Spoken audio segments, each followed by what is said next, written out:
انسان کی زندگی کے ہر دور کی دلچسپی کا مرکز بیان کیا ہے۔ انسان کو بچپن میں کیا پسند ہے، نوجوانی میں کیا پسند ہے، جوانی میں کیا پسند ہے، ادھیڑ پن میں کیا پسند ہے، بڑھاپے میں کیا پسند ہے، اللہ نے سب کو ایک آیت میں اکٹھا کر دیا۔ آئیے پہلے اس آیت کو دیکھتے پھر بات آگے بڑھاتے ہیں۔ اعلموا انما الحیات الدنیا لعب ولہو وزینۃ، میرے بندو یاد رکھو دنیا کی زندگی تو کھیل ہے، ولہو تماشا ہے، وزینۃ ظاہری سجاوٹ ہے، ڈیکوریشن ہے، اٹریکشن ہے۔ بچہ پیدا ہوتا ہے، ہوش کی دنیا میں آتے ہی بچے کے لیے ہم کھلونا لاتے ہیں جو اس کی عمر کے اعتبار سے امپروو ہوتا ہے۔ بچپن کا پورا دور کھیل کا دور ہے، بچے کو کوئی ٹینشن نہیں ہے کمانا کیسے ہے، گھر میں کھانا کیسے آئے گا، بچے کو کیا ٹینشن ہے، بچے کو کھانا ہے، کھیلنا ہے، سو جانا ہے۔ اللہ نے کہا دنیا کی زندگی کھیل ہے، تمہاری زندگی کا ایک وہ دور تھا، تمہاری زندگی کا ایک ہی مقصد تک کھیلنا ہے۔ بچوں کو صبح سے لے کے شام تک اگر کوئی کام نہ دیا جائے، کھیل دیا جائے، تو وہ کھیلتے کھیلتے نہیں تھکیں گے۔ اس وقت ان کی زندگی کا ٹارگٹ کھیل ہے۔ پھر بچہ تھوڑا بڑا ہوا، 12 سال کا ہو گیا، 14 سال کا ہو گیا، اب اس کی دلچسپیاں تھوڑی بدلنے لگی، اب کھیل سے آگے کا مرحلہ آ گیا۔ وَلَهْوٌ، اب تماشا اس کو پسند آنے لگا، اب دل لگی کی باتیں اس کو اچھی لگنے لگی، اب وہ کھیل سے ایک اسٹیپ آگے بڑھ گیا۔ پھر اور آگے بڑھا، 18 سال کا ہو گیا، 20 سال کا جوان رانا ہو گیا، اب اپنے ہیئر اسٹائل کے اوپر بھی توجہ دینے لگا، اب درزی کے اپنے کپڑوں پر دھیان دینے لگا، اب اپنے لائف اسٹائل اور اپنے کپڑوں کے اسٹائل پر وہ غور کرنے لگا۔ وزینۃ، اب اس کی زندگی میں زینت کا دور شروع ہوا، اچھا دکھنا ہے، بننا ہے، سنورنا ہے، لباس پر توجہ دینی ہے، اپنی حیت پر توجہ دینی ہے، اپنی شکل پر توجہ دینی ہے، آئینے کے سامنے بڑی دیر تک اپنے آپ کو دیر تک دیکھتا رہتا ہے۔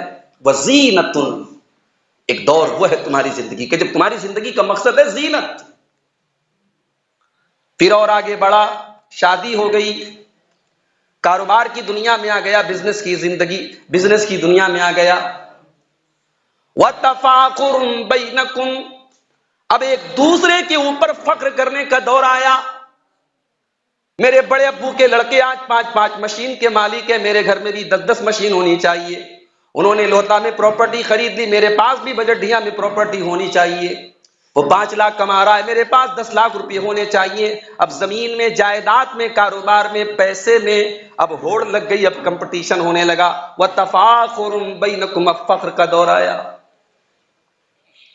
پھر اور آگے بڑھا، بچے بھی بڑے ہو گئے، پوتے پوتیاں ہو گئے، نواسے نواسیاں ہو گئے، اب 40 کے پار ہونے لگا، 50-60 کی عمر ہونے لگی، اب بڑھاپا آ گیا۔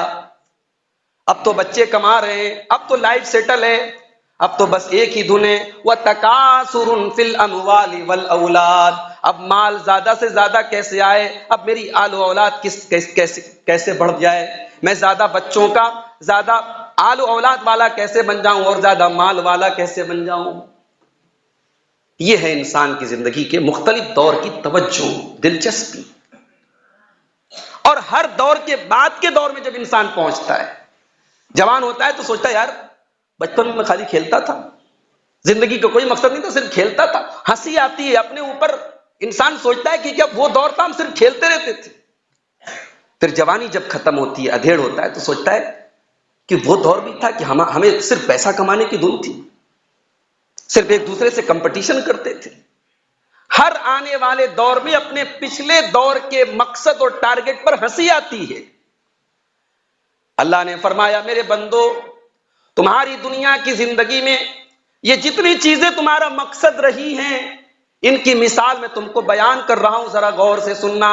کمثل غیث، جیسے آسمان سے بارش ہوتی ہے، آجب الکفار نباتہ، جب اس بارش کے ذریعے زمین میں کھیتی پیدا ہوتی ہے، ہرے بھرے باغات جب اس سے اگنے لگتے ہیں تو وہ دیکھ کر کے بڑے اچھے لگتے ہیں، وہ ہرے بھرے ہری بھری کھیتیاں، وہ ہرے ہرے باغات بڑے اچھے لگتے ہیں۔ ثم یہیج، پھر ایک دن ایسا آتا ہے وہ کھیتیاں پیلی ہونے لگتی ہیں، وہ پکنے لگتی ہیں۔ ثم یہیج فتراہ مصفرا، وہ ہرے ہرے باغ ایک دن زرد لگنے لگتے ہیں۔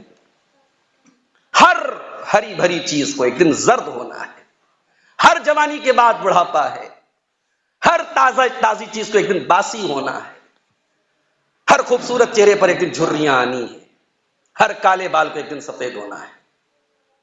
ثم یہیج فتراہ مصفرا، پھر وہ کھیتی ایک دن ایسا ہوتا ہے کہ پیلی ہو جاتی ہے۔ ثم یکون حطاما، پھر ایک دن ایسا آتا ہے کہ اس کھیتی کو کاٹ دیا جاتا ہے اور وہ ہرا بھرا میدان، وہ ہرا بھرا کھیت چٹیل میدان بن جاتا ہے۔ میرے بندو، تمہاری جوانی کے بعد بڑھاپا آئے گا، اور بڑھاپے کے بعد ایک دن ایسا آئے گا کہ تم کو جیسے کھیتی کو کاٹ دیا جاتا ہے، تمہارے پاس بھی موت آئے گی اور تم کو کاٹ ڈالے گی، سب ختم ہو جائے گا۔ انسان کی پراپرٹی، انسان کا مال، انسان کا نام، سب اس کے ساتھ قبر میں چلا جائے گا۔ جاؤ جکھا کے قبرستان میں کروڑ پتی لوگ سوئے ہوئے ہیں، کتنے قبرستان میں بڑے بڑے اپنے دور کے علماء اور محدثین سوئے ہیں، علم کے پہاڑ تھے، عمل کے پہاڑ تھے، تقوی کے پہاڑ تھے۔ اس قبرستان میں، اس 2 گز زمین میں سب دفن ہیں اور اپنے اپنے عمل کے اعتبار سے اللہ کو حساب دے رہے ہیں۔ اللہ نے کہا ایک دن تمہیں اس کھیتی کی طرح کٹ کے جانا ہے۔ اب اللہ نے دنیا کی زندگی کی یہ مثال دینے کے بعد اب جو اگلا مرحلہ ہے، اگلا اسٹیپ ہے آخرت کا، اللہ نے کہا آخرت میں صرف 2 آپشن ہوں گے۔ وَفِي الْآخِرَةِ عَذَابٌ شَدِيدٌ وَمَغْفِرَةٌ مِّنَ اللَّهِ وَرِضْوَانٌ۔ میرے بندو، دنیا میں تم نے جس چیز کو بھی اپنا مقصد بنا کے رکھا ہے، لیکن یاد رکھو آخرت میں صرف 2 چوائس تمہارے پاس ہوگی، یا تو اللہ کا دردناک عذاب ہوگا یا اللہ کی مغفرت اور جنت تم کو ملے گی۔ اب تم یہ طے کر لو، تمہیں عذاب میں گرفتار ہونا ہے، تمہیں جہنم میں جانا ہے، یا اللہ کی مغفرت کا حقدار بن کر کے تم کو جنت میں جانا ہے۔ وَمَا الْحَيَاةُ الدُّنْيَا إِلَّا مَتَاعُ الْغُرُورِ، اور اگر تم نے اپنی زندگی کا مقصد صرف دنیا کو بنا کے رکھا ہے تو میرے بندو کان کھول کر کے سن لو، یہ دنیا تو دھوکے کا سامان ہے، یہ دنیا تو بے وفا ہے، اس نے آج تک کسی کے ساتھ وفا نہیں کی ہے، دنیا نے کسی کے ساتھ وفا نہیں کی۔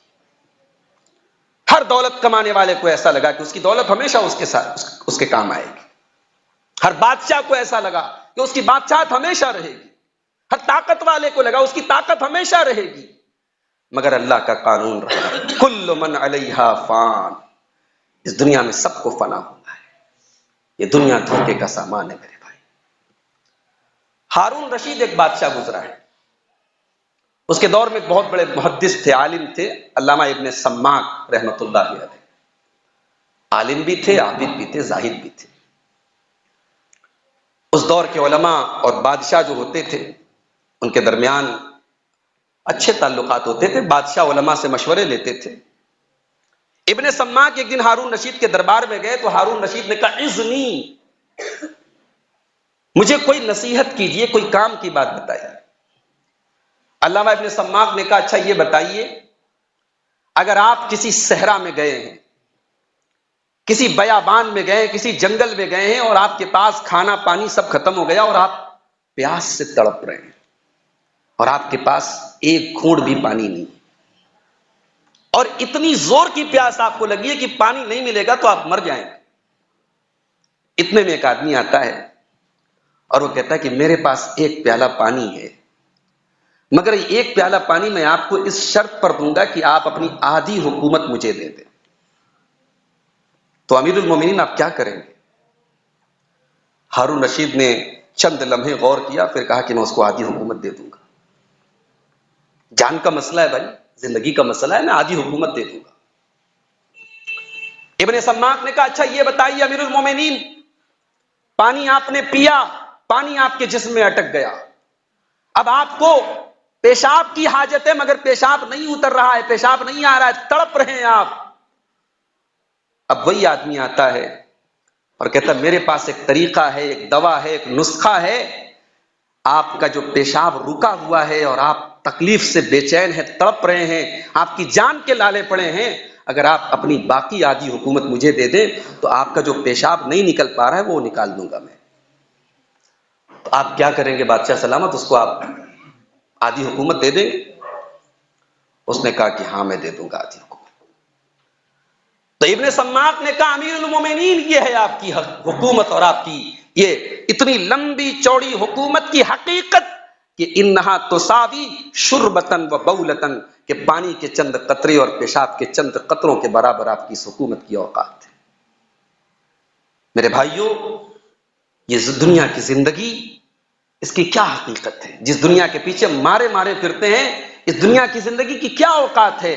اس کی حقیقت جاننا ہے تو جاؤ قبرستان میں دفن ان لوگوں سے پوچھو جن کو اپنی دولت پر، اپنی حکومت پر، اپنی طاقت پر ناز تھا۔ اسی لیے اللہ تعالیٰ قرآن کریم میں بار بار ہمیں یہ سبق سکھاتا ہے کہ میرے بندو، یہ دنیا تمہاری زندگی کا مقصد نہیں ہے، یہ دنیا تو مقصد تک پہنچنے کا ذریعہ ہے، تمہیں دنیا میں رہ کر کے آخرت کو اپنا مقصد بنانا ہے۔ الذی خلق الموت والحیات لیبلوکم ایکم احسن عملا، قرآن کا 29واں پارہ اٹھاؤ، اللہ نے فرمایا ہم نے موت کو پیدا کیا، ہم نے زندگی کو پیدا کیا تاکہ ہم تمہیں آزمائیں کہ تم میں کون اچھا عمل کرتا ہے، کون اللہ کو راضی کرنے والا عمل کرتا ہے۔ تم یہاں عمل کرو گے، وہاں تم کو اس کا بدلہ ملے گا۔